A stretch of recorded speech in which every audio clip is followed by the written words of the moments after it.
नमस्कार दोस्तों, दीप electronics lab में आपका स्वागत है। आज मैं एक पावर लाइट को रिपेयर करने जा रहा था, तो उसके अंदर एक पावर सप्लाई इस टाइप का लगा हुआ था। लेकिन जब मैंने इस पावर सप्लाई को देखा अंदर से, तो यहाँ पे देखिए 3-4 चीज़ें जो इसके अंदर ब्लास्ट हो चुकी है। सबसे पहले तो यहाँ पे एक 8 पिन का आईसी लगा हुआ है, देखिए इसका चीथड़े उड़ चुका है। उसके साथ ही साथ यहाँ पे एक ट्रांजिस्टर लगा हुआ है, जो कि मेन पावर के स्विचिंग के लिए यहाँ पे एक ट्रांजिस्टर लगे होते हैं, तो उसके अंदर भी देखिए अंदर से ये फूट चुका है। ये जब आपको खोल के दिखाएंगे ना तब पता चलेगा। तो अगर आपके कोई भी पावर सप्लाई इस सिचुएशन में आ जाएंगे तो आप रिपेयर कैसे करेंगे? पहले तो मैंने सोचा था कि इसको रिपेयर नहीं करके आपको दिखाऊंगा, लेकिन फिर मैंने सोचा कि इस टाइप का पावर सप्लाई तो सब फेंक देते हैं। लेकिन आज की ये वीडियो देखने के बाद आपको इस पावर सप्लाई इस टाइप का अगर हो जाए तो आपको फेंकने की जरूरत नहीं पड़ेगी, क्योंकि बहुत ही आसानी से इसको आप रिपेयर कर पाओगे। सिर्फ और सिर्फ आपको 80 रुपीज खर्च होंगे। अगर आप इस वाली पावर सप्लाई को आप नया खरीदने जाओगे तो ये वाली पावर सप्लाई आपको खरीदने के लिए लगभग आपको 300 से 350 रुपीज देना पड़ेगा। लेकिन जो आज आपको ट्रिक बताने वाला हूँ और इसको रिपेयर करके भी दिखाने वाला हूँ, ये आपको सिर्फ और सिर्फ आपको इंडिया में कहीं पे क्यों ना हो, ये 80 रुपीज में रिपेयर हो जाएंगे। वो कैसे? चलिए, सबसे पहले तो मैं जो जो कंपोनेंट से खराब हुई है उसको मैं बाहर निकलता हूँ, जो जो हमें दिख रहा है। उसके बाद हम चेक करेंगे, टेस्ट करेंगे, और टेस्ट करने के बाद भी अगर हमें दिखे इसके अलावा भी 2-3 चीजें खराब हुई है तो उसको भी हम रिप्लेसमेंट करेंगे। पहले तो ये वाली जो आईसी है, इस आईसी को मैं बाहर निकाल लेता हूँ।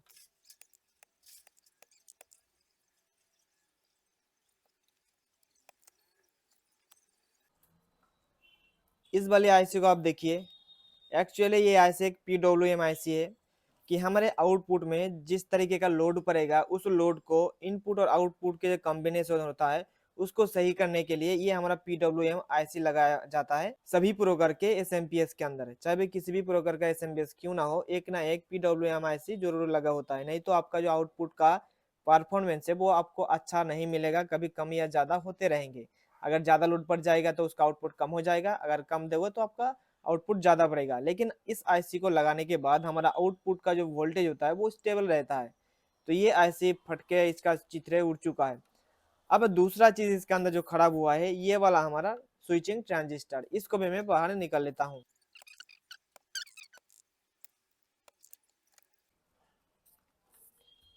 जैसे कि मैं आप लोगों को बताया था कि ये स्विचिंग मॉसफेट भी अंदर से बर्न हो चुका है, और उसके बाद यहाँ पे देखिए आपको ऊपर से देखने को मिल रहा है फिजिकल डैमेज हुआ है।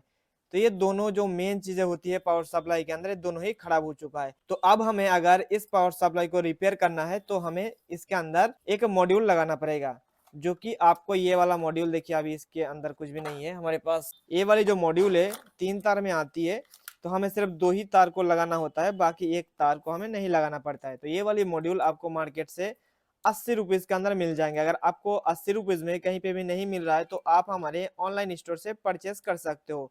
दीप electronics lab online store Google पर सर्च करोगे तो वहां से आप ये वाली मॉड्यूल को खरीद सकते हो कम कीमत के अंदर। चलिए, अब मैं इसको इंस्टॉल करने से पहले देख लेता हूँ कि इसके अंदर और क्या क्या खराब हुई है। जैसे कि आप यहाँ पे देखिए कि फ्यूजेबल रजिस्टर लगे हुए हैं, ये भी अंदर से खराब हो चुकी है। तो अब हमें इसको भी रिप्लेसमेंट करना पड़ेगा। और एक चीज मैं आपको बताना चाहूंगा कि यहाँ पे जितने भी वैल्यू का रेजिस्टेंस लगा क्यों ना हो, आप यहाँ पे 0.33 ओम्स और 1 वाट में लगा दीजिए तो ये चल जाएगा।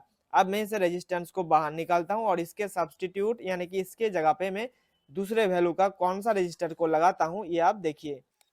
ये देखिए हमारा रजिस्टर बाहर आ चुकी है, और इसके जगह पे अब हम 0.33 ओम्स 1 वाट में लगाएंगे। ये रहा दोस्तों हमारा ये रेजिस्टेंस, जो कि मैं सबसे ज्यादा इसी वाले रेजिस्टेंस को मैं लगाता हूँ, जो कि 0.33 ओम्स का होता है।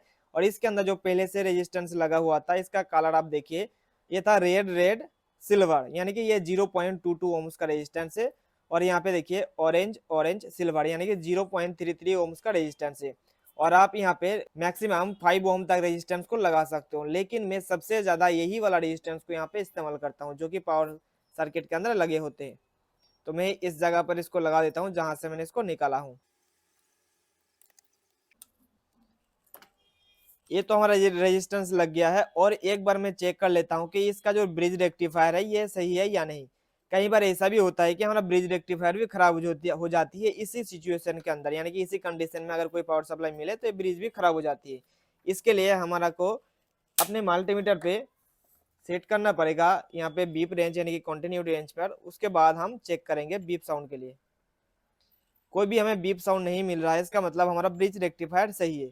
तो अब हम क्या करेंगे, ये वाली जो आप देख रहे होंगे मॉड्यूल 3 तार का, इसको लगाने का तरीका भी आप देख लीजिए। सबसे पहले तो हम क्या करेंगे, इसका 2 वायर हम रखेंगे और तीसरा ये वाला जो हमारा वायर है इसको हम काट के फेंक देंगे क्योंकि इसका कोई हमारा काम नहीं है।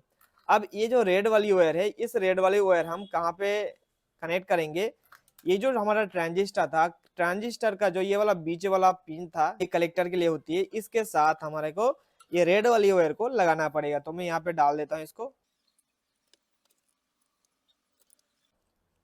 और यहाँ पे मैं इसको सोल्डर कर देता हूँ।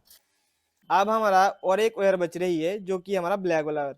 ये ब्लैक वाला वायर हमारे को लगाना पड़ेगा, ये जो हमारा मेन कैपेसिटर है प्राइमरी साइड का, इसका जो नेगेटिव साइड है इसके साथ हमें लगाना पड़ेगा। तो नेगेटिव साइड हमारा ये रहा, यहाँ पर लगाना पड़ेगा। तो अब हमारा ये पावर सप्लाई ठीक हो जाना चाहिए। तो इसको कंफर्म करने के लिए इसके अंदर हम एसी सप्लाई देंगे और देखेंगे कि हमारा ये जो मॉडिफिकेशन का प्रोसेस है ये कंप्लीट हमारा सक्सेसफुली हुआ है या नहीं। उससे पहले यहाँ पे देखिए 2 डायोड लगा हुआ है, इन दोनों डायोड को भी एक बार चेक कर लूंगा। हालांकि ये दोनों डायोड खराब नहीं होता है, लेकिन फिर भी हम एक बार चेक कर लेता हूँ। यहाँ पे देखिए 2 डायोड लगा हुआ है। जैसे ही मैंने आप लोगों को बताया कि ये डायोड बिल्कुल सही है, कोई भी खराबी नहीं है। अब इसको चेक करने के लिए एसी सप्लाई हमें इनपुट करना पड़ेगा। तो इसके अंदर एसी सप्लाई देने के लिए इस सॉकेट के साथ हमें ये वाली 2 वायर को हम जोड़ेंगे।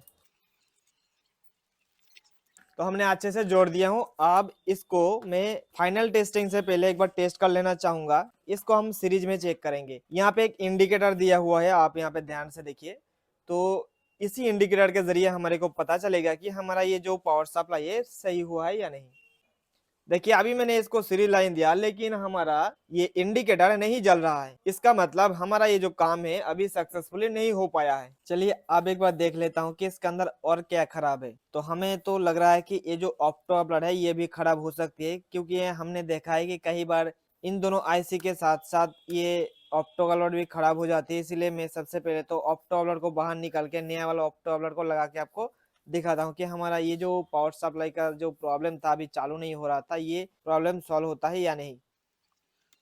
जैसे कि मैंने जो डाउट किया था वो डाउट सही निकला। यहाँ पे देखिए ऑप्टो कपलर भी पीछे से फट चुका है, बर्न हो चुका है। देखिए एकदम बिल्कुल इसका भी चित्रे उठ चुका है नीचे से। तो अब इसके जगह पे मैं नया वाला ऑप्टो कपलर को लगा के आपको दिखाता हूँ, और उसके बाद हमारा ये पावर सप्लाई ठीक हो जाना चाहिए। तो अब आपको कैसे पता चलेंगे कि हमारा 1 नंबर ऑक्टोबर का पिन कौन सा है और 4 नंबर कौन सा है।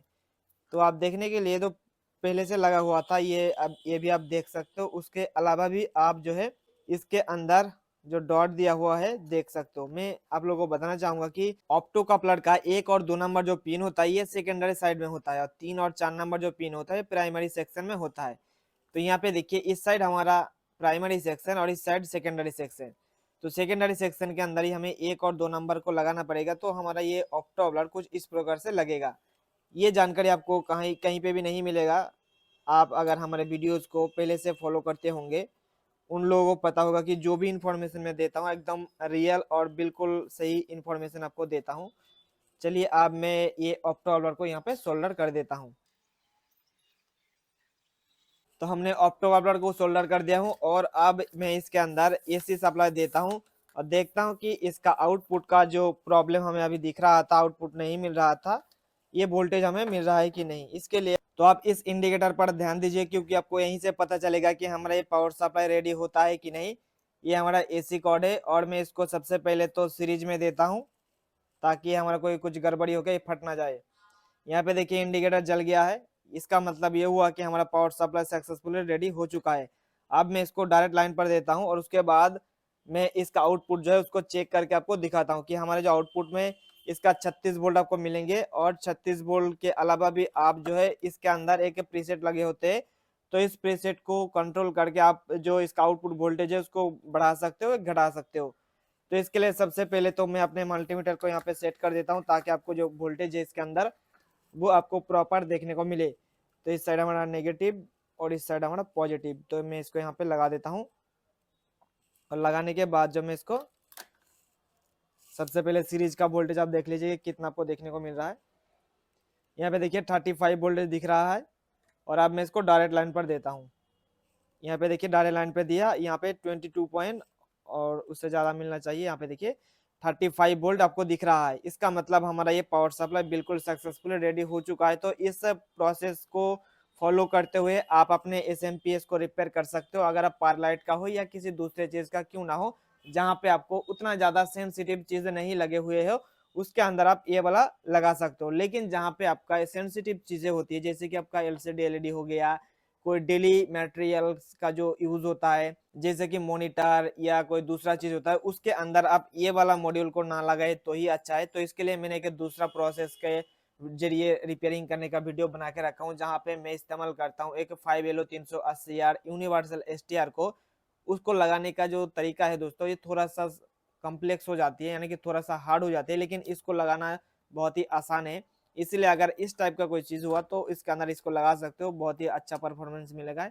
1 साल 1.5 साल तक चल जाएंगे अगर कोई इसके अंदर पानी वगैरह या कोई ओवरलोड ना हो जाए तो, नहीं तो इसके अंदर दूसरा कोई गड़बड़ी नहीं होंगे। तो मुझे आशा है कि आपको जो वीडियो है, वीडियो के जरिए बहुत कुछ सीखने को मिला है। बहुत कुछ का मतलब है कि अगर इसके अंदर सारी चीज फट जाए तो उसको कैसे मॉडिफाई करके ठीक किया जाता है। इसके साथ ही साथ दूसरा और इम्पोर्टेंट इन्फॉर्मेशन जो आपको मिला है, यहाँ पे जो हमने रजिस्टर लगाया हूँ, इस यहाँ पे आप कितने वैल्यू का रेजिस्टेंस लगा सकते हो ये जानकारी आपको कोई नहीं देगा, सिर्फ आपको हमारे जरिए ही मिलेंगे। तो अगर वीडियो आपको अच्छा लगा है तो लाइक जरूर कर दीजिएगा, और अगर आप इसी प्रकार के वीडियोस आगे आने वाले दिनों में देखना चाहते हो तो हमारे चैनल को सब्सक्राइब करके जुड़े रहिए। और इस वीडियो के अंदर हमने जो जो सामान को इस्तेमाल करा हूँ, इस चीज को और भी अच्छे से देखने के लिए, जानने के लिए, ऊपर जो व्यू पोर्टल दिख रहा है उसके ऊपर क्लिक करके जानकारी ले सकते हो। अगर खरीदना नहीं है तो कोई बात नहीं, आप हमारे ऑनलाइन स्टोर से खरीद सकते हो बहुत ही कम कीमत के अंदर। लेकिन यहाँ पे जो आपको व्यू प्रोडक्ट दिख रहा है, ये आप क्लिक करके इसके बारे में सिर्फ जानकारी ले सकते हो।